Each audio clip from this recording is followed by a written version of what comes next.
Set your mind free and give yourself true. Now don't fret, baby. It's like a night out on the town. And don't be feeling blue, no, no. Shine your light all around. Like I know you can do, baby. Yeah, I know you can do. Now some people... Hello, friends. This is Mike Williams of the Quay Radio Hour. I recently had the pleasure of joining host Derek Hess on his radio show Overrated on 89.3 WCSB out of Cleveland, Ohio. Derek asked if I could talk to his audience about the Memoirs of Billy Shears by Thomas E.U. Harriot. For those that don't know, Memoirs is a book written in the first person by an individual named William or Bill Shepherd, who claims to be the man who has been playing the part of Paul McCartney for 50 years, after the real Paul passed away on September 11, 1966. As I've stated in other shows where I've talked about the book, I am not affiliated with Thomas E.U. Harriot, Bill Shepherd, or Shepherd as Paul McCartney, and have no financial association whatsoever with the book.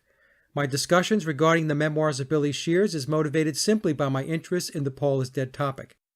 The discussion with Derek was free-flowing, and we even venture into some philosophical dialogue about the afterlife. And with that, I hope you enjoy the conversation. Hey, this is Derek Hess. You're listening to Overrated. I have Mike Williams on the phone, and how are you doing, Mike? It's been a little while since I spoke to you. I'm doing well, Derek, and thank you for having me back on the show. It's always a pleasure. Yeah, my pleasure, too. You always have something good to say, and today, getting right into it, you're going to have some stuff to say about Paul McCartney. I am talking about the rumor that Paul McCartney died back in 1966, and, that rumor crops up every once in a while, then it fades away, and it really has come back now with a fervor. So that's what we're going to discuss today, whether that rumor is true or not. Yes, and you're going to leave that up to the listeners to decide. And 1966 is when Paul McCartney was supposedly he died in a car wreck. That's correct. Yep. So there's a book that's out that has been out since 2009. The book is called The Memoirs of Billy Shears. And the author is a fellow by the name of Tom U. Harriot. But the interesting thing about the book is Tom is a ghostwriter.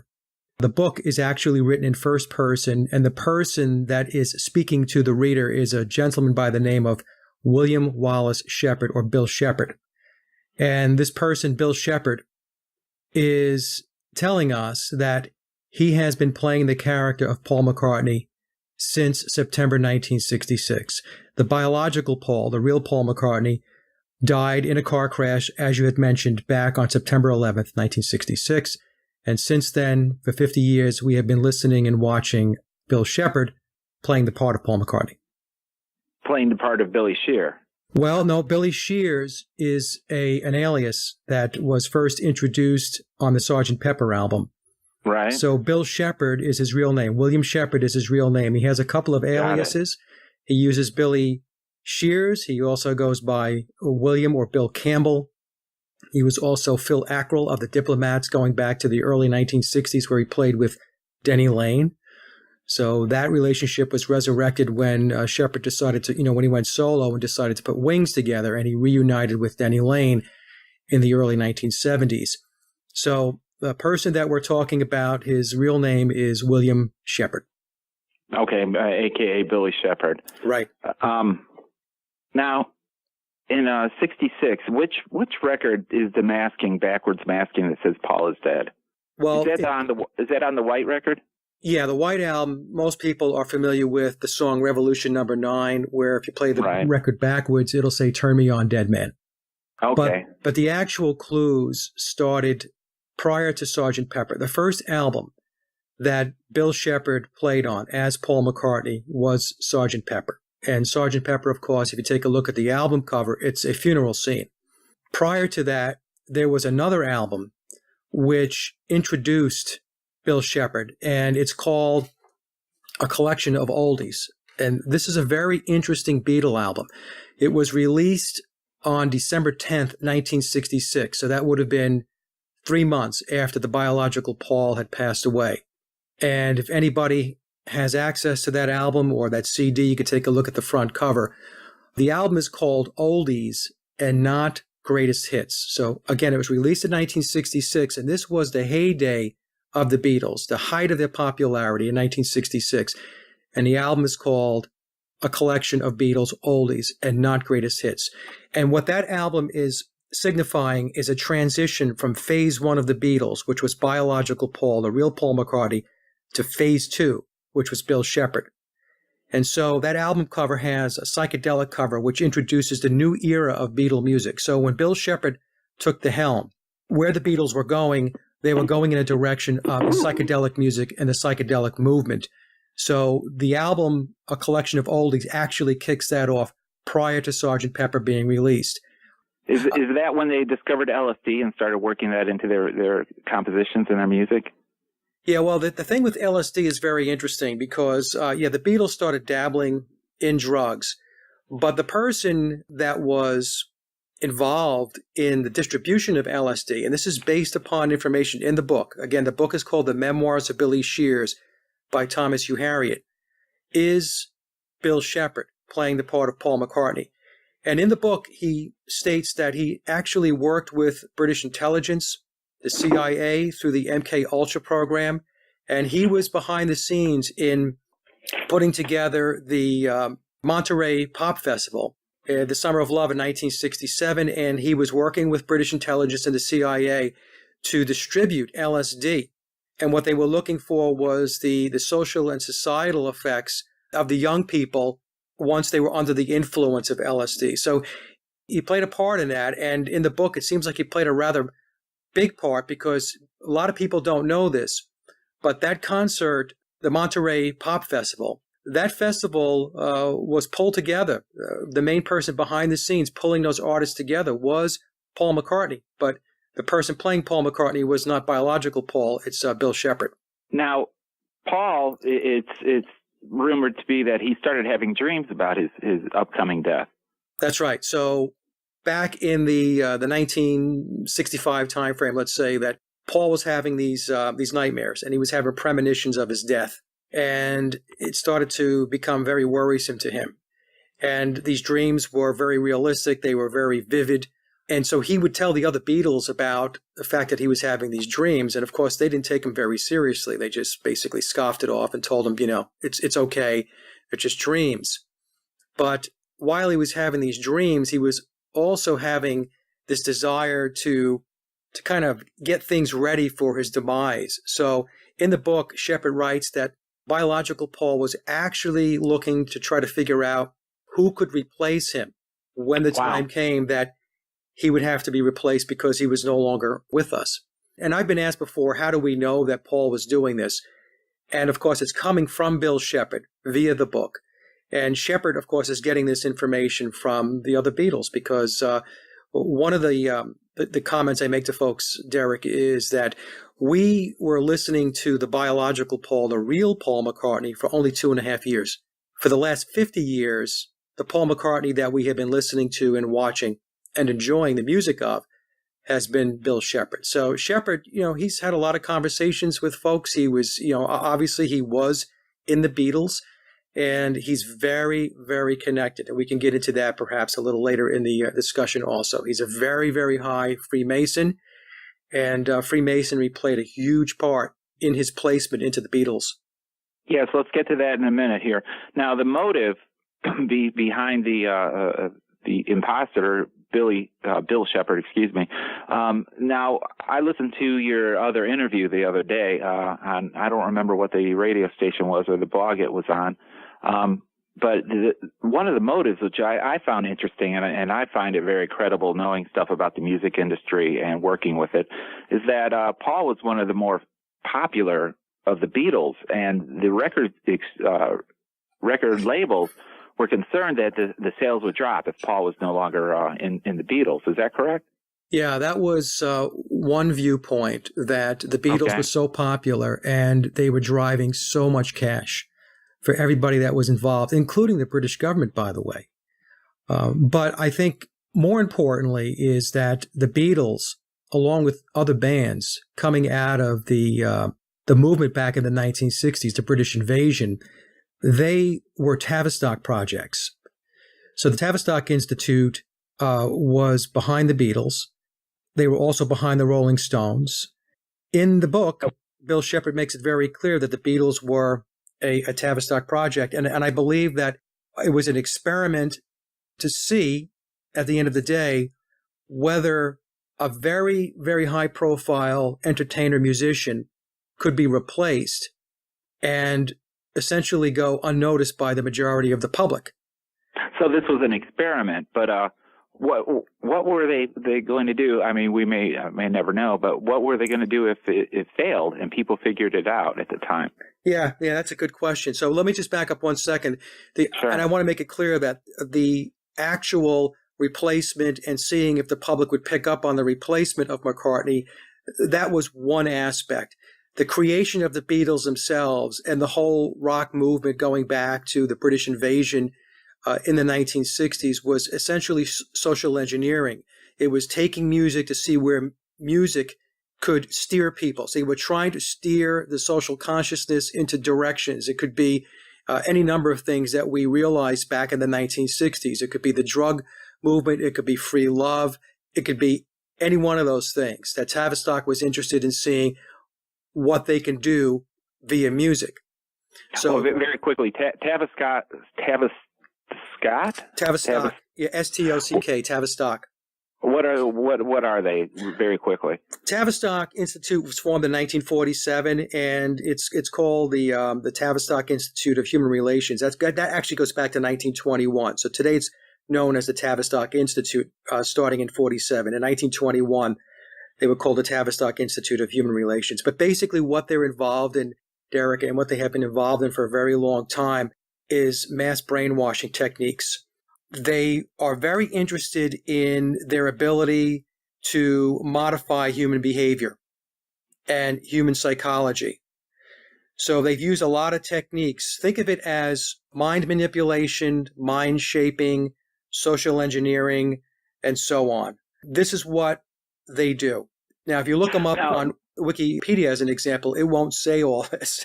It'll have this very generic, really nice picture of what Tavistock's involved in. But when you dig in under the covers and you get into the rabbit hole, what Tavistock is all about is mind control and social engineering. They were also behind the LSD counterculture in the 1960s, the student revolutions, and this was all financed by the CIA. So when we talk about Tavistock, Tavistock works with British intelligence, MI5, MI6. They work with the CIA, which is the equivalent of the British MI6, and so on. So basically what you have is Tavistock working with the intelligence organizations throughout the world, and they're very, very interested. One of their objectives is to be able to control the human mind. It's to be able to get people to have values that they want people to have thoughts that they want people to have. It's what's the old saying? Your thoughts are not your own. And this is where they go. They want you to believe that your thoughts are yours, but essentially what you're doing is many people are spewing back thoughts, ideas, values, social norms, as an example, that Tavistock and many of these organizations that work with Tavistock have created. Today, more than ever, that could really apply with the social media and just the entertainment industry. It seems like that could really apply today. And they still have their fingers in it today? Oh, yeah. So, that's a good point. So when you think about it, you say, especially today, it's very true. We see it today. It's in your face. For those people that are awake, they see what's going on. They can see that there's manipulation going on, that there's steering going on. Now, when you think about it, Tavistock has been around since 1921. So we're talking about almost 100 years of, they're having their hands in the pot doing this type of work and undertaking these types of endeavors. So the music scene, as an example, was just one of those tools that they used to be able to create that social engineering and that mind conditioning. The LSD movement, like you've mentioned that you believe Tavistock was behind that. Well, why did that dissipate? Why did the LSD movement go away? Were they behind that as well, do you think, or did just the people get tired of it? First of all, Tavistock wasn't the only ones that were behind it. I mean, the CIA obviously had a huge piece of this. So what I'm saying is they're all working together is what I'm saying. So it's kind of, it would be a flaw, I think, in the thinking if people really wanted to segment this up and say, well, these guys only do this. It's much more complicated than that. So we have this very broad approach where these organizations work together and they tap into each other's resources and skills and ideas and initiatives and projects, and they kind of stitch it all together. So it's very complex. Now, I don't know why the LSD movement faded from the scene, to be honest with you. I've heard different types of ideas or thoughts, perspectives on why that could have happened. One of the perspectives that I have read, which makes some sense to me, is that it didn't go the way they wanted it to go. So in other words, what happened was when people were engaging in LSD, it was opening up their minds to a degree where they weren't really able to control these people. They weren't really able to control people that were experiencing, if you will, expanded consciousness. The same way if somebody were taking ayahuasca or peyote or those types of things there, DMT as an example, where you're having this very expanded consciousness experience. So it didn't go away, in essence.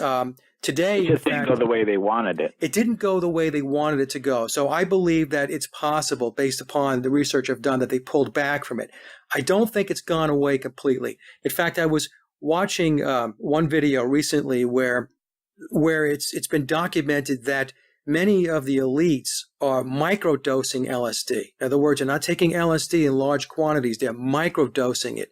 And when they microdose on a very consistent basis, what they're finding is that they're able to tap into a broader knowledge base. They're able to tap into their expanded consciousness. They're able to just reach in, and they're able to experience knowledge and wisdom and ideas and thoughts and ingenuity and creativity that otherwise wouldn't be available to them. And I found that to be very interesting. In the video that I watched, and I'll send you a link to this video after the show if you'd like, they specifically mentioned those people that were involved in Silicon Valley, who were turning out all of our technology and stuff like that, that many of these people are involved in LSD microdosing. So my point being is it hasn't gone away. I think the initial experiment with it was like, well, this is not going exactly the way we thought it would, so let's kind of switch gears here and do something different. Okay, yeah, and also, you said that many people have their fingers in this pie. You mentioned Masons early on. Now, how does that factor in? Well, the Freemasons, for those that don't know, the Masons are a secret society, and many people who do know something about the Freemasons, they think in terms of those little lodges that you see in your town. And those little lodges, they essentially go to the first 3 degrees of Masonry. But when we talk about the real hidden or occulted Freemasonry, we're talking about the very, very high-level degrees, like 32nd degree, 33rd degree Masons. And in fact, in the book, Bill Shepard states that there are degrees above the 33rd degree of Masonry, and it was very interesting that he took the reader down that path. He himself, he readily admits in the book that he's a very high-level Mason, and the way that he got the position, the way he was placed in the position to replace the biological Paul McCartney was via his uncle, who at the time, back in 1966, was a very, very high Mason, and at the time a higher-ranking degreed Mason than Bill Shepard at the time, because Shepard is 5 years older than the biological Paul, Derek. So when Paul McCartney died, he was 24 years old. So Shepard was pushing almost 30 when he replaced biological Paul. In fact, many people have called this out when they take a look at pictures of McCartney in 1965. This would be the biological Paul. And then they take a look at the guy that's Paul McCartney in 1967 with the release of Sgt. Pepper. Many people have looked at those pictures and said, that guy, he looks a lot older. He doesn't look like the kid anymore. So what happened between 65 and 66 and 1967? I mean, we know people, they change their appearance. They may get a little older looking, whatever. but not to the degree that people were picking up when they looked at McCartney in 65, 66, and then they looked at this guy, Bill Shepherd, who was playing McCartney in 1967. The earlobes are different. Well, the earlobes are different. The chin was different. The nose was different. There were a lot of things. He's taller. He's significantly taller than the original Paul McCartney. The original Paul was not a very tall guy, but Shepherd is a tall man. So there were a lot of physical differences that people looked past. You know, I remember growing up. I wasn't a believer in this, by the way. Paul is dead. I had been looking at these clues since 1976, I want to say, when I was in high school. And I would page in and out taking a look because it would pop up every once in a while, and I would go back and take a look at it. And I would conclude that, well, you know what? I don't think this was possible because somebody would have said something. He's working with all these other musicians. He's working with engineers. He's working with producers and so on. Somebody would have said something. And the truth of the matter is, the reason why nobody said anything, and he talks about this in the book, is because the other bands, like the Stones, The Who, Elton John, yes, Donovan especially. I mean, Shepherd had a lot of conversations with Donovan when he first came on board, and also with Mick Jagger. They were all in the same program. Was Bowie in it as well? I don't know. I would say that the whole music industry, Derek, is controlled by the secret society. So David Bowie, in order for Bowie to get where he got, had to be part of the program also. Now, that doesn't mean that these guys are all evil. It just says that they are in secret societies. They are high-ranking Masons, most likely. We'll stick with the Freemasons for now. Sure. And so guys like Bowie, Mick Jagger, even John Lennon. In the book, The Memoirs of Billy Shears, there's a chapter where Shepherd goes through an illustration that John Lennon did. It's all occulted. It's all esoteric. So Lennon had to have a very good understanding of the occult and the esoteric in order to create this picture that he did. In fact, I'll send you a picture of it after the show is over so you can take a look at it. Sure. All of these guys were into this. George Martin, who was the Beatle producer, is a high-level Freemason. In fact, he was knighted also. He's known as Sir, or was known. He's passed away, Sir George Martin. Bill Shepherd, as Paul McCartney, was knighted twice. Now, isn't today's Paul? Isn't he? Wasn't he knighted as well? Yeah, that's what I'm saying. Today, okay. Paul McCartney that we see today, that's Bill Shepherd. He's been knighted not just once. I thought it was once, and then on an interview I had with a friend of mine, Mark Devlin, Mark had said, Mike, he was knighted twice. So 2 times he's been to the Queen and he's been knighted. So you don't get knighted, you don't get the title of Sir unless you are in the ruling elite apparatus. It just does not happen, Derek. You and I will never be knighted no matter what it is that we do. Yeah. Never, okay? So when you get knighted and you become part of that very elite club, it's because you are doing what you're supposed to do in service of the secret society, in service to the Illuminati. So that's why they get knighted. So they get essentially rewarded for their efforts and their results. More importantly, their results.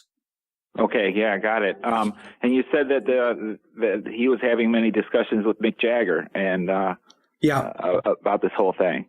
Yeah, he was having conversations with Jagger, and in the book he states that Jagger actually was very irritated by the whole thing because Jagger looked at it and was saying, hey, the rest of us had to really work at this. In other words, right? We had to write songs. We're out there breaking our asses, doing gigs, generating records in the recording studio and so on.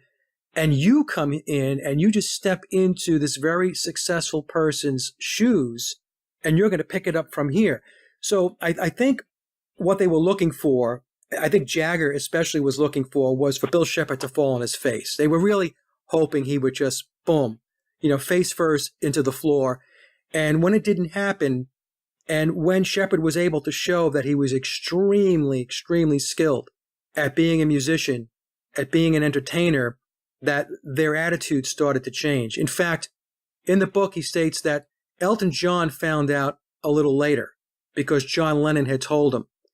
And when Lennon had told Elton John that Shepherd replaced biological Paul, Elton John wrote the song Gray Seal on the Yellow Brick Road album. And that song, Gray Seal, is a knock against Bill Shepherd. It's a Paul is Dead song, okay? But later on, Shepherd states that he and Elton John actually became very good friends.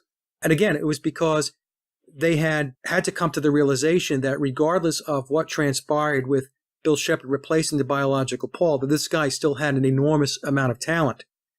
And that everything from Sgt. Pepper on, we talk about Sgt. Pepper, Magical Mystery Tour, the White Album, Yellow Submarine, Abbey Road, Let It Be, all Bill Shepherd.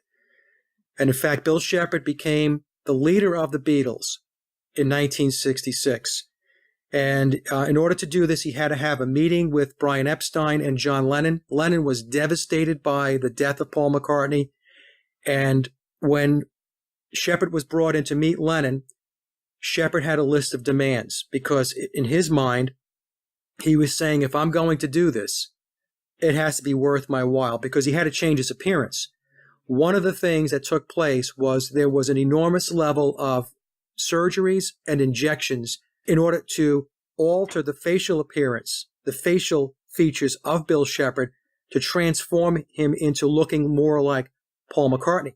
And so he was essentially going to have a completely different life, a completely different persona. Now, his close friends and inner circle, they knew, of course. His family knew and so on, Shepherd's family.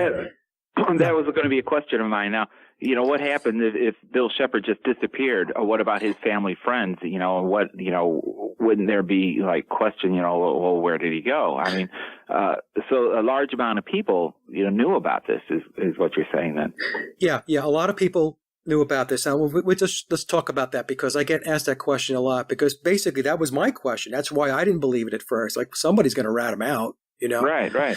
So, but essentially, when you take a look at Bill Shepherd, his lineage goes back to William Wallace. So if you've ever watched the movie Braveheart with Mel Gibson, Gibson was playing William Wallace. So Bill Shepherd is a Scotsman, and he has call it blue blood, for lack of another way to describe it. So he has blue blood. He has a royal lineage going back to William Wallace, the great Scottish warrior and freedom fighter for Scotland. So what you have here is you have a family that is essentially, again, this is my drawing these conclusions based upon reading the book. He has a family that's very much entrenched in this blue blood lineage and these secret societies, especially that of Freemasonry, the Scottish Rite of Freemasonry. So they're not going to say anything. His close friends and inner circle, they all knew about it. So they weren't going to say anything. In the book, he states that there were people that they did have to pay off in order to be quiet, and they paid them off. He says they didn't have to do that a lot, but there were instances and times when they had to say to people, look, here's some money, go away. Don't say anything. If you say something, bad stuff might happen. Right? Yeah, that was my next question. Even if you got paid off and you spoke up, Men in Black would track them down, you think? Or well, something like he that? doesn't say that in the book, but you have to come to a logical conclusion that something bad could happen, because when we think about the magnitude of what it is that's being undertaken here, it's huge. It's huge. This is not minor stuff. And when you have Tavistock involved and you have British intelligence involved, you're talking about very, very high-powered organizations and people that have a deep, deep interest in this thing succeeding. Now, the other question I've been asked is, well, what about the McCartney family? How come the McCartney family never said anything? Well, in the book, he states that he met with the McCartneys, and I'm going to run through some dates with you, Derek, which will actually make your eyeballs spin around your head, because it's going to be very, very obvious when I read these dates off that this whole thing was pretty much planned. When he met the McCartneys, brought him into their home, and he went there with Brian Epstein, and it was explained to the McCartney family. Again, this is based upon what Shepherd's telling us in the book, the Memoirs of Billy Shears, that the McCartneys received him with open arms, because this is the way it's being told in the book. You can believe this or not. They wanted their son's legacy to continue. Mm-hmm. And he had come in, he brought his guitar, he was playing a couple of Beatles songs. In fact, he was doing Beatles songs prior to coming into this whole situation with replacing Paul, way back in the early 1960s, he was doing Mercy Beat albums, and he was known as Billy Pepper and the Pepper Pots. So think about Sergeant Pepper, and then him also having this alias, Billy Pepper. And when he was Billy Pepper and the Pepper Pots, he was doing an album, let's say, of 10, 12 songs, 6 of which would be his own songs that he had written, and then the other 6 songs were Lennon and McCartney tunes. So he was doing Beatle cover songs. So that was kind of interesting, too. It was almost like he was practicing before this whole thing kind of transpired. There had to have been a very quick transition between the two. Yeah, there was then he was like preparing. He was very prepared. So let me just read you something here in the book. Sure, he states that his uncle, who was a high-ranking Mason in 1966, called George Martin on September 12, 1966. Now remember, McCartney dies on September 11, 66 in the car crash late at night. On September 12th, George Martin, the producer of the Beatles with EMI Records, Parlophone Records, receives a call from his uncle. He doesn't give his uncle's name, although I'm surmising here, I think there's a clue for us in the song Uncle Albert. Oh, okay? yeah. Okay. So he calls George Martin on September 12th, 1966, and ordered George Martin to have Shepherd replace Paul McCartney. He said that Bill Shepherd was selected to replace McCartney because of his long qualifying lineage and musical talent. And the same uncle who ordered George Martin to have Shepherd replace McCartney had also ordered Shepherd as a young man to acquire the talent in anticipation of that day. So I'm not saying anticipation of that day specifically meaning in the replacement of Paul McCartney because McCartney died, but I think what they were doing was they were preparing him to step in to a key moment in time when he could take over. And what I have surmised is that Bill Shepherd as Paul McCartney is a handler. He was a handler. He became a handler of the Beatles. He was the de facto leader of the Beatles starting with 1967 with the release of Sgt. Pepper. And virtually every Beatles song, starting with Pepper, right through the release of Let It Be, had Paul is dead clues and hints in it, whether it be backmasked vocals. It was basically, a lot of it was done through wordplay in lyrics, replacing he with she, and so on. And now, why would they do that? Why would they put out clues if they didn't want people to know? Well, I think what they were doing was, I think it was a lot of tongue-in-cheek. I think it was a lot of winking and nod. We're getting one over on you. Yeah, let's see if people pick up on it. I think it was part of the whole Tavistock experiment to see how far they could push the envelope. That's what I think was going on. Plus, and I won't get into it too much here because it's pretty dark, but there was a lot of very dark cult aspects of this that he talks about. We like dark. We like dark here at WCSB. So, well, I'll finish up on this whole thing with his uncle for a second. Then we'll go back to the dark aspects of it. Oh, okay. When George Martin caught up with Brian Epstein was the Beatles' manager. Epstein, in my view, although it's not stated in the book, was also a very high-ranking Mason. And he had to be. He had to be in order to be a part in this whole play. And I'm going to call it a play because at the end of the day, it's all theater. It's all theater.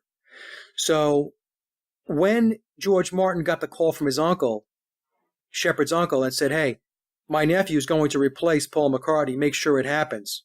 George Martin picks up the phone. He goes to call Brian Epstein. And by the time he called Brian Epstein, Epstein had told Martin that Shepherd had already been selected.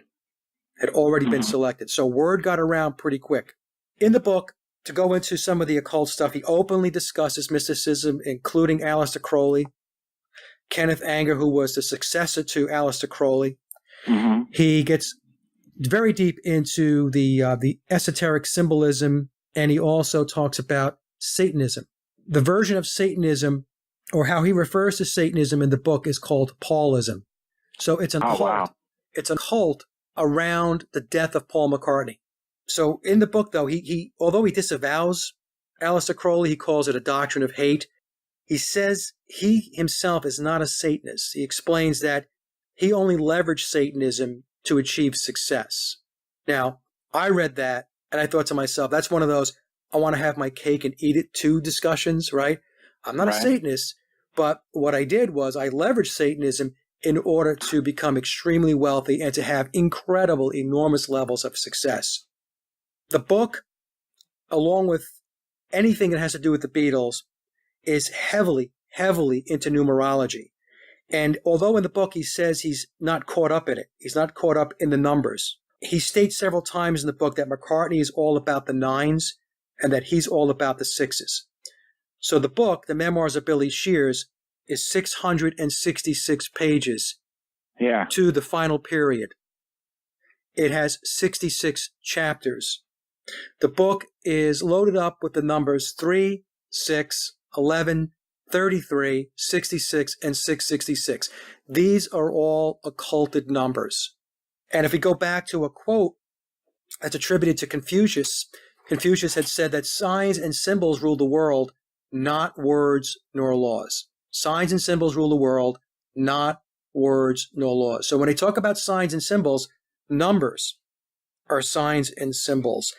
So he has a very, very deep understanding, and he's very entrenched in the secret societies, into the occult, into mysticism, into Aleister Crowley. I'll explain some of this. I hadn't done this in other shows, but I'll take you through this because you said you like the dark stuff. Sure. Some people may not even think this is dark. So let me just run you through some of the things that he says about Freemasonry and the Illuminati in the book. He explains that the G in Freemasonry, everybody always says, what does the G mean in Freemasonry? It means God, geometry, gatekeeper. The 33 degrees of Freemasonry, which most people consider to be the highest level, which it's not, represents the 33 vertebrae of the spine, of the human spine. Oh, wow. He states there are 13 degrees above the 33rd degree, known as the degrees of the Illuminati. So when people talk about the Illuminati, and some people like to say, oh, it's nonsense, there's no such thing as the Illuminati. He's telling us in the book that there are 13 degrees above the 33rd degree of Masonry. Those 13 degrees above the 33rd degree is what is referred to as the Illuminati. The 13 degrees correspond to the 13 major parts of the brain. You could see how they do this. Everything has rhyme and reason. Everything is attached to something. And people don't understand this because it's occulted. And occulted only means that it's hidden. That's all it means. It doesn't mean that it's bad. It doesn't mean it's good. It just means occult means hidden. The Masons do much of the Illuminati's networking, and this goes through the Committee of 300. This is one of the very high-ranking organizations within the Pyramid of Power. High-degree Masons receive the secret Luciferian rituals, and there are 20 degrees of rank above the Illuminati that few humans have ever heard of. And he says that Lucifer rules the world. Mm-hmm. So this is all in the book. And so what we see here is that the whole aspect of the Beatles is cloaked and drenched in occultism, in Freemasonry, in mysticism, and in the esoteric schools. And Bill Shepherd, who plays the part of Paul McCartney, he is a major, major player in this structure. Major player. Okay. All right. Okay. Just to get people's heads wrapped around this. I haven't really gotten into the Masonic esoteric information in other shows. So this is the first one where I break down what he talks about with regard to the structure of the Masons, of the Illuminati, and what is above the Illuminati. So it's very, very interesting stuff. Yeah, and the Lucifer rules the world kind of thing, and the Freemasonry stuff. I know I mentioned to you privately about that band Ghost and how they are using that imagery and blatant Satanism kind of to seduce masses at this point. But that's for another talk. And the numbers is pretty fascinating about the spine, the 33. And another number I found pretty interesting is Paul died on 9/11. Right. That's just a coincidence, right? Or there's something to that? Yeah, there's no coincidences. So let me just break down some of the numbers for you. So okay. We'll talk about the numbers 11, 33, 66, and 666. So, and I also mentioned 3 because 3 times 11, 3 is a sacred number in the in occult numerology. So 3 times 11 is 33. anything of multiples of 11 are very powerful numbers. So that's why you'll see 33, 22, 66. You'll see those types of numbers. So multiples of 11 are very powerful numbers. 77, like Flight 77 during 9/11 and so on. But that's a discussion for another show. But when we talk about the numbers, the date of death, September 11th, 1966, if we add the numbers up, 9 plus 1, that's 9/11, plus 1 plus 9, the 19 of 1966, plus 6 plus 6. So 9 plus 1 plus 1 plus 1 plus 9 plus 6 plus 6 equals 33. Now, biological Paul's date of birth was June 18th, 1942. Let's take a look at his date of birth. 6 June 18. 1 plus 8 is 9. 9 in occult numerology, it's the inverse of 6. So his date of birth, June, is 6. The date is the 18th. 1 plus 8 is 9. Turn the 9 upside down, it becomes a 6. In 1942, 4 plus 2 is 6. So Paul's date of birth, 6/18/42, is interpreted as 666. That's biological Paul. Now, the date of his death is 9/11/1966, and we've already shown that that date reconciles down to 33. It also reconciles down to 666, and I'll take you through that in a moment too. Now, if we take a look at the number of months that transpired between biological Paul's date of birth, which was June 18th, 1942, to the day he died, September 11th, 1966, it's 290 months. 2 plus 9 plus 0 equals 11. And it was 290 months plus 24 days. The 24 days, 2 plus 4 is 6. So the 290 months, 2 plus 9 plus 0 equals 11. The 24 days, 2 plus 4 is 6. 6 times 11 is 66. So that's one aspect of it. And the whole thing, like I said, it is so tied into the numbers. And the Freemasons and the secret societies, they love that. I tell people they paint by the numbers. So I'll go through the one more number aspect here because I don't want to get people's eyes to glaze over, but this one is very important. Okay. The Beatles' first album, released March 22nd, 1963, was Please Please Me. That was the first album with the real Paul McCartney, biological Paul, on it. The release date of March 22nd. March is the third month of the year, the 22nd day. 3 times 22 is 66. Sgt. Pepper was released on June 1st. That's the first album with Bill Shepherd playing the part of Paul McCartney. So that was his debut album. Sgt. Pepper was released on June 1st. So June being the 6th month, on the first day, 6 times 1 is 6. When you attach that to the Please Please Me number of 66, you have 666.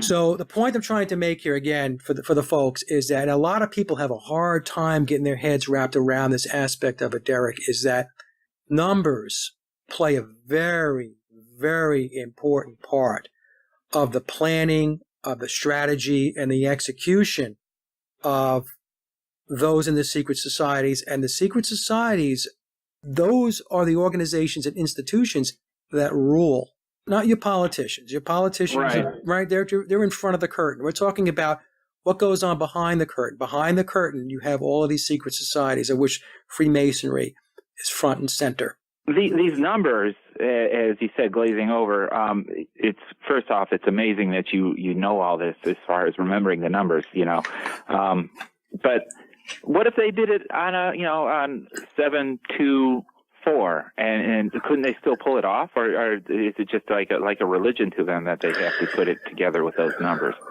They can use other dates, and you will see other dates, but September 11th, when you take a look at the September 11th date throughout history, that date, for whatever reason, Derek, and I don't pretend to know the answer to this, it is a recurring date of major events in the history of man.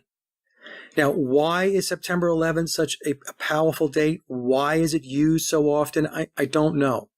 But if you go back through time and you take a look at major events, in fact, I don't have the book in front of me, but I have a book in my collection that actually runs through major events that have taken place on September 11th. And it's absolutely mind-boggling. And there's no way, after you take a look at the list of events that took place on that date, September 11th, that anybody can call it coincidence. It's not coincidence. Basically, what they're doing is they're planning events, and September 11th is a major stake in the ground when they plan. Major. That's pretty fascinating. Yeah. In fact, when you take a look at most things that go on, major events that take place, once you start looking at the numbers and you start adding them up with regard to the dates, times, they like to also play with times. In other words, news articles will be released on the internet and it'll have a time that will be stamped. Just like you said, they like to play with times. Couldn't another time suffice? Couldn't another time be? Let's do it at this time. Let's just do it and see what time it happens. Or why do they coordinate it on these dates, these times? Is kind of my question. Okay, yeah, they coordinate on specific times and dates because these times and dates in the occult, Derek, they have power. They have a purpose.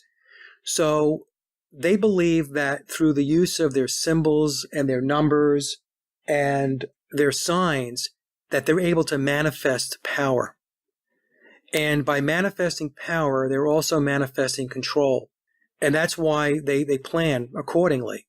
So could they use other dates that total to numbers like 11, 33, 66, 666, and so on? Yes, they could. But evidently, and like I said, I'm not so well versed in this that I can speak unequivocally as to why certain dates or certain times are put out there.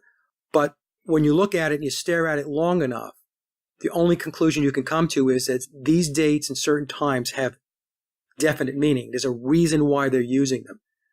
There's a reason why you're using them. Now, Paul McCartney's his birth date and that added up to the 666. Now, what about Bill Shepard? What's his number? Well, we don't know. We don't know when Bill Shepard was born, right? That's right. Right. Yeah. He only says in the book that he's 5 years older.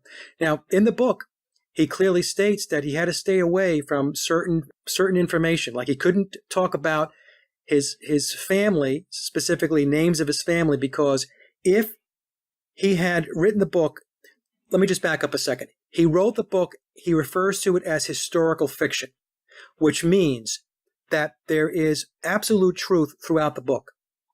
Historical dates, events, and players and so on are truthful. But he had to weave enough fiction into the book so that he would not be in breach of his confidentiality agreements and his non-disclosures. In order for him to play the part of Paul McCartney, he's under contract.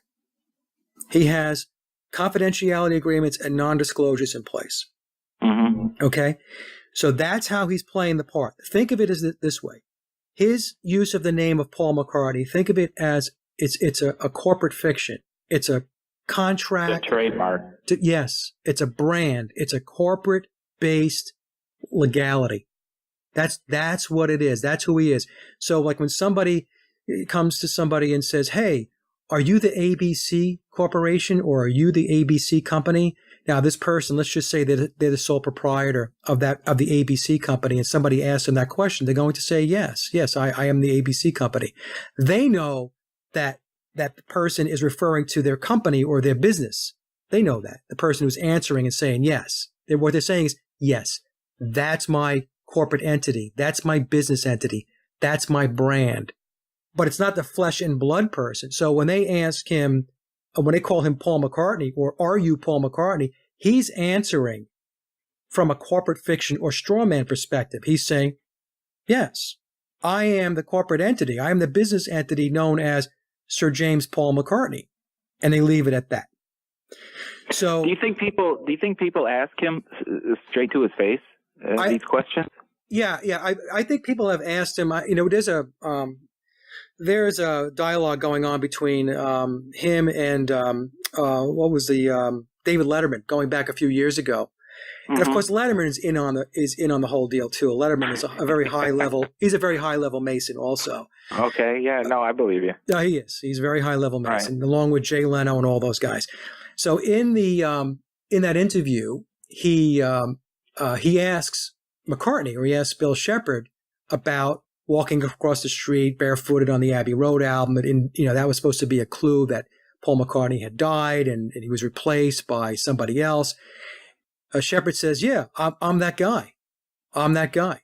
So he's being very coy. So Shepard, what we have to understand about Bill Shepard, he's very smart. He's very intelligent. This guy he's a very worldly person. So he's very good at wordsmithing. He's very good at being evasive, saying something without saying something. So the person sitting in the audience is going to listen to his response during that dialogue with David Letterman, and they're going to say, "Oh, yeah, he's playing along, and it's ridiculous." Oh, yeah. Paul McCartney didn't die, but what he's really saying is that all those rumors about the guy that replaced him by a good double, a good lookalike. Yeah, I'm supposedly that guy. I'm that guy. Good way for him to deflect it. It's a good way to deflect it, right? And so at the very end of that interview, what happens is there's a sign, a hand gesture that the Masons use. And what they do is they bring their finger to their lips. It's kind of like when people want to say to somebody, be quiet, like hush, they put their finger to their lips. That is a Masonic hand sign, which means we keep our secrets. We divulge no secrets. And Shepard does that at the end of that discussion with David Letterman. And then he smiles a bit, and of course Letterman has this big smirk on his face. So right, because he's in on it, right? He's in on it. I also got asked a question about whether people like who worked with Shepard as Paul McCartney, like Michael Jackson, Stevie Wonder, whether they knew. And my take on it is yes, they knew. Again, this is not in the book, but based upon reading the book and knowing that Jagger and the Stones knew, the Who knew, Elton John knew, Donovan knew. I mean, these guys all knew.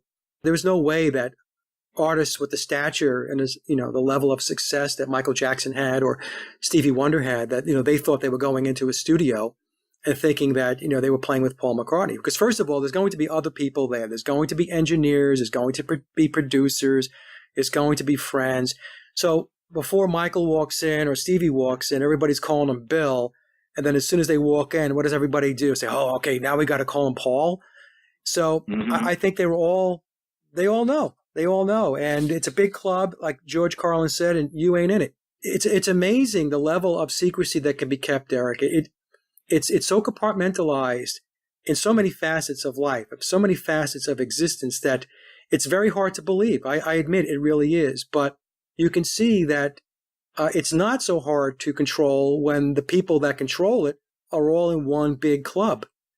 Right. And anybody who's not in the club, they have minor roles. Now, George Carlin, you mentioned him. If this is all true, you kind of find it hard to believe he lasted as long as he did then.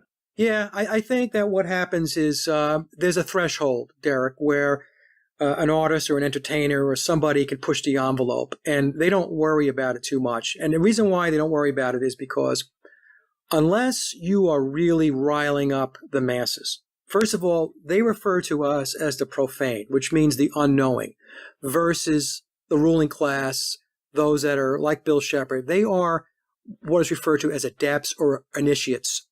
As long as you're not divulging information which is really, really getting too close to the core, they leave you alone. They might smack you down a little bit here and there once in a while, but that's basically it. And the reason why is because the complexities of the secret societies, the complexities of the esoteric belief systems and mysticism, it is so complicated that nobody can really ever get that close that it's going to mean something. Now, occasionally, somebody does. Somebody gets too close to something.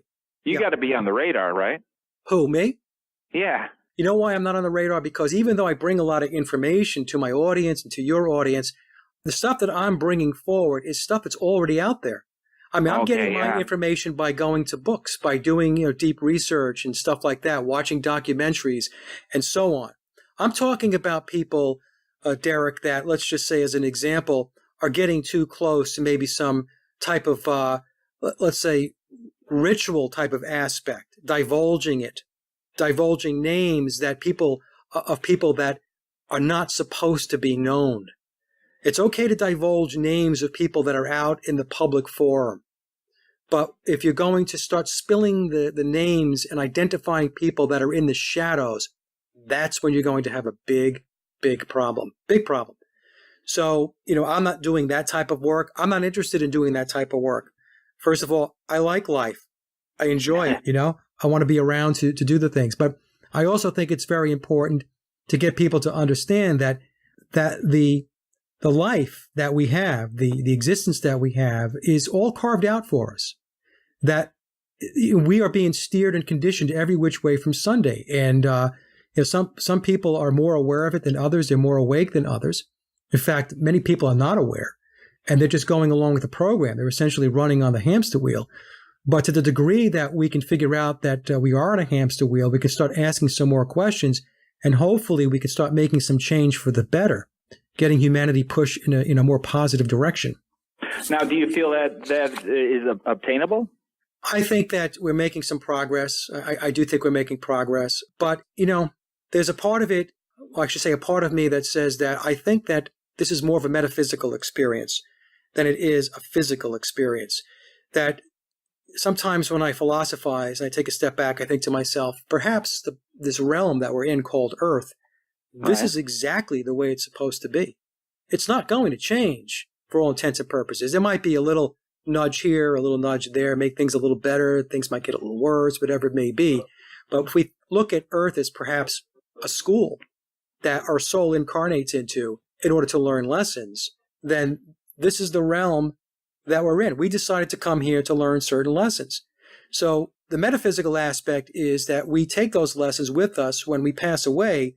Our soul takes those lessons, and our soul becomes enriched and becomes further developed by having that experience. So it's my belief that what happens is as the soul becomes more enriched and more developed and more understanding and gains more wisdom, then the soul becomes more enlightened. And as the soul becomes more enlightened, then the next time we incarnate, we have more opportunities open to us in which to explore. So in other words, we may not have to come back to this realm. What about these guys at the top of the food chain of the bad guys? What are they going to get out of this plane, and what will bad things happen to them because of their role in this? Well, I think that what happens is that, again, nobody really knows for sure. So I have to take my research and also the work that I do with my spiritual regression work, where I take people into the spirit world and such, that what happens is that some of these souls will have opportunities to turn things around with the next incarnation. So in other words, it's called the law of causality. Every cause has an effect. Every effect has a cause. Other people will refer to it as karma. Now, other souls are corrupted. In other words, they have no intentions of turning things around or making things better. They relish in the darkness. And there are realms in which, after they pass in this life, in which they will reside, that was suitable for the type of spiritual level of unenlightenment that they can exist in until they come back or go someplace else. Is their goal to bring other people into that camp there, onto the dark side? Like, let's just say, Star Wars. Come to the dark side, Luke. Yeah, I think so, because that's their ideology. That's their belief system. That's what they believe. So, it's like if you believe something. So if you believe something, then you're going to say, hey, I believe this. You're going to want to bring as many people into that circle as you can because, you think this is a good thing, or this is, where you need to be. This is where you're going to develop. This is where you're going to learn, and so on. But the other thing we have to understand is that when we talk about the people that are involved in bad aspects and evil and stuff like that, think about how long they live for the most part, Derek. They live very long lives. And so when we get down the path of them wanting to prolong their lives through transhumanism, as an example, I want to have my consciousness on a hard drive, on a computer.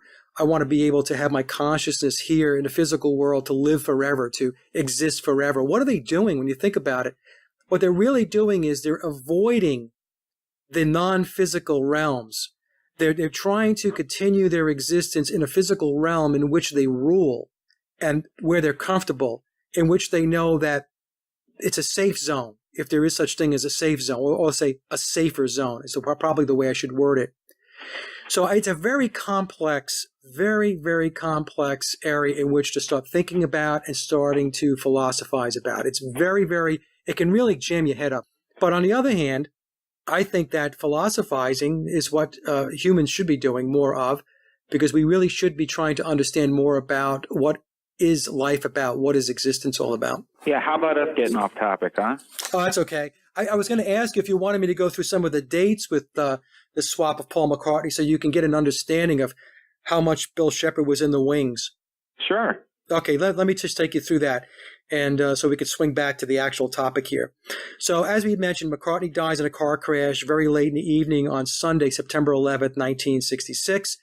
As the story goes, and as Bill Shepherd explains in the book, he was decapitated. It was a brutal, brutal car crash. He also had a passenger in the car. Her name was Donna. We don't have a last name, but he had a passenger that he had picked up. She was hitchhiking, and so both of them die in that car crash. Now, Brian Epstein meets with Bill Shepherd on September 12th. Now, this is the day after, maybe even several hours after, because the car crash took place late in the evening, very late on September 11th. So, and as I mentioned before, Shepherd was known as Billy Pepper. He's recording Mercy Beat albums, including Beatle cover songs, and he was known as Billy Pepper and the Pepper Pots. Epstein then sends a telegram to Lennon, who was in Paris. Now, the story by some researchers says that McCartney left the studio on September 11th. He was very upset because he had had an argument with Lennon in the studio, but that's not true. Lennon was not in the studio. He was perturbed by a discussion he had with Brian Epstein on September 11th because Epstein was handing out song allocations for the next album, and he had said to Paul, here, you've got to write 5 songs by this date. And evidently, that didn't sit well with McCartney. I'm not thinking because it was 5 songs. It was probably 5 songs within whatever time frame that Epstein had given him. So Anyway, the point being is Lennon wasn't there. Lennon was in Paris. So Epstein sends Lennon a telegram in Paris on September 13th. That's a Tuesday, 1966. Epstein introduces Bill Shepherd to John Lennon on September 16th, 1966. That's a Friday. That's 5 days after Paul dies. And this meeting took place in Paris, France. Now, during that meeting, Bill Shepherd has a list of demands, as I had mentioned before. And one of those demands was, at the very top of the list, is that he leads the Beatles going forward. That he wanted nothing to do with any more of the love songs that the Beatles were doing predominantly up to that point. So if you go back to the Beatles albums prior to 1966, although not all of the songs were love songs, but many of them were. And Shepherd wanted nothing to do with that. He wanted to get away from the love songs, boy meets girl, girl meets boy, boy breaks up with girl, and so on. Holding hands, yeah. Yeah, right. He wanted to get into more substantive stuff. So what he really wanted to get into with the advent of Sgt. Pepper, obviously, was the psychedelic era. That's where he was going. So Lennon agrees to relinquish control of the Beatles under duress. He was very, very upset about his childhood friend Paul McCartney passing away. Bill Shepherd then becomes the new leader of the Beatles, and then Sgt. Pepper becomes Shepherd's debut album. Now, here's an interesting footnote that is not mentioned in the book, but is mentioned by other researchers. And in fact, I have a recording of Mal Evans, who was a Beatle quote-unquote manager, but he really was a Beatle handler. He was a handler working to actually steer the Beatles. Mal Evans is said to have co-wrote the song, the title track of the Sgt. Pepper album, Sgt. Pepper, and also the song Fixing a Hole. And that Bill Shepherd, as Paul McCartney, had promised Mal Evans co-writing credits, if you will, of those songs, which never happened. And of course, Mal Evans passes away in the 1970s under very, very suspicious circumstances. And it was rumored at the time that in the early 1970s that Mal Evans was carrying along a tell-all manuscript about the Beatles. So he was shot and killed by a policeman. I'm trying to remember the story, but evidently he had supposedly had a bout of violent aggressiveness, craziness, which, by the way, many people said was not Mal Evans' disposition. So that whole story was kind of odd to many people that knew him, and that he was shot and killed by a policeman, and that put an end to Mal Evans' life. Then the question comes up, which many people ask, like, how was it done? How was the transformation made? Now, we talked about the occultism before and the fact that he's very much into the occult and into mysticism and into the esoteric. And I mentioned that he referred to Paulism, which is based on Satanism. Bill Shepard believes that Paul McCartney is speaking through him and operating through him through the great beyond. He believes that there's a possession in place, that Bill Shepard contains two beings, if you will. He contains himself, Bill Shepard, and he also encompasses the spirit of biological Paul McCartney. And he utilizes and leverages his mysticism and understanding of his esoteric teachings in order to manifest this coming together of him and biological Paul McCartney. He had extensive plastic surgery and fillers, and people sometimes interpret that when I talk about this as a nip and a tuck or facelift. No, it was not. Think in terms of reconstructive surgery.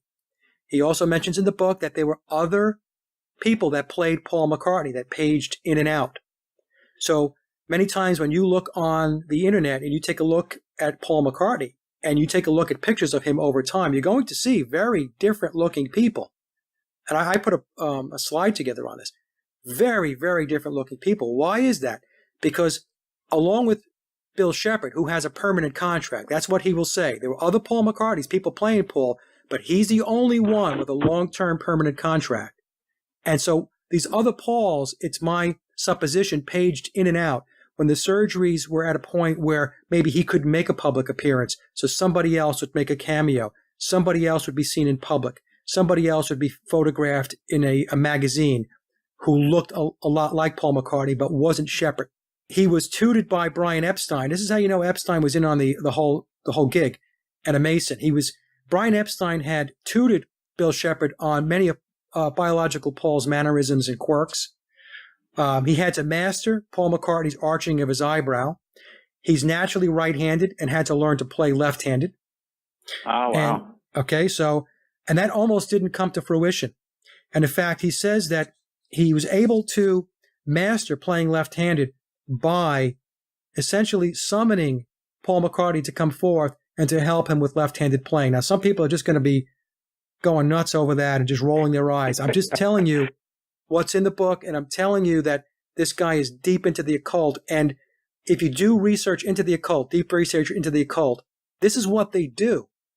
They summon unseen forces, okay? So I'm not putting this out of the realm of possibility. The thing is, now what happened was once he had the surgeries and the fillers, and he was known as the man of 1,000 voices. Bill Shepard was a very seasoned session musician, and one of the things that he was asked to do many times was to mimic other singers, and he was very good at mimicking other singers. And this is how he was able to get his voice to sound very similar to Paul McCartney. He's not an exact match. But what happened over time, Derek, is that people see what they want to see. So what was happening was presentation is everything. He was pictured with the Beatles as Paul McCartney, therefore he's Paul McCartney.